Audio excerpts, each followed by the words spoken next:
Maintenant, même question si je peux me permettre pour Samia. Donc Samia, c'est vous qu'on appelle, et si vous pouvez effectivement ouvrir merci, et micro et caméra. Et donc Samia, donc là vous êtes dans l'Oise, à FM Logistique, donc c'est aussi une grande structure, vous allez nous la décrire en quelques mots. Et vous êtes vraiment, moi je dirais, moi qui vous ai connu encore une fois d'autrement, mais une ergonome et innovatrice d'enfer, disons carrément les choses, et notamment sur ces questions-là. Ce qui est intéressant dans votre expérience qu'on va écouter, c'est que vous avez à la fois cherché à apporter des solutions problématiques, donc TMS, vieillissement et autres qu'on connaît, mais que vous avez, donc à la fois vous avez cherché sur l'extérieur, mais vous avez aussi cherché finalement à les développer aussi en partenariat avec une université. Alors Samia, c'est à vous, même combat, vous avez 10 minutes. Et j'affiche aussi alors, ce que j'ai mis pour vous, parce que c'était tellement super ce que vous m'avez envoyé que j'ai pas pu tout prendre, mais voilà, vous êtes là et c'est l'essentiel, c'est vous. Bonjour à tous, merci encore Anne-Marie pour l'invitation. Donc oui, je vais me présenter très rapidement et présenter l'entreprise. Donc je suis effectivement ergonome psychologue du travail chez FM Logistique. FM Logistique, c'est 27 500 collaborateurs dans le monde sur 14 pays et puis plus précisément 30 sites en France et 7 500 collaborateurs en France. Une de nos priorités, c'est vraiment de prendre soin de nos collaborateurs avec une démarche depuis près de 15 ans qui va du diagnostic à la façon dont on va ancrer les pratiques. Notre problématique principale et l'un de nos enjeux prioritaires, c'est effectivement la réduction de l'accidentologie. La logistique, c'est un secteur qui est extrêmement accidentogène et la manutention manuelle, c'est près de 60% de nos accidents du travail aujourd'hui. Alors évidemment, on va piloter des indicateurs pour prévenir ou en tout cas essayer d'anticiper la survenue d'accidents du travail ou de maladies professionnelles. Mais très concrètement, aujourd'hui, il a fallu qu'on puisse combiner un certain nombre d'actions de façon à ce qu'on puisse améliorer les conditions de travail de façon significative et renforcer les solutions en matière de santé et de sécurité au travail.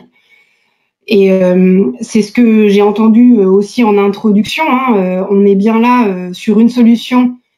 Les solutions d'exosquelette sont des solutions qui vont être des solutions techniques.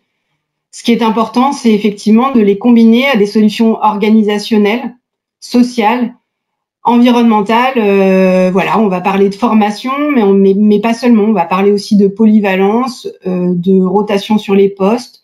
On va parler de qualité de vie au travail.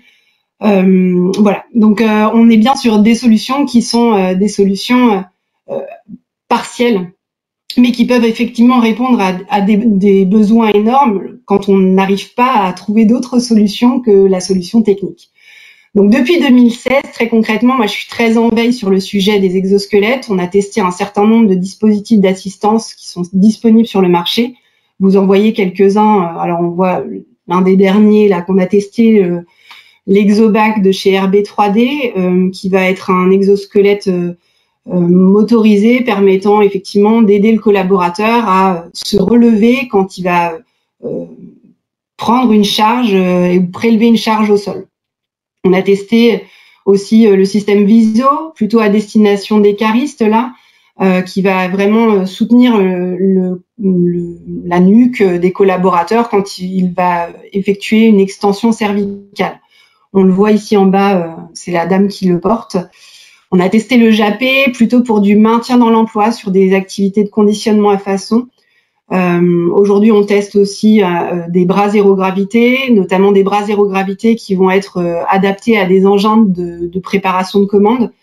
L'idée, c'est vraiment d'être en veille très active sur l'ensemble de nos 4 métiers, l'entreposage, la manutention, le transport et le conditionnement à façon.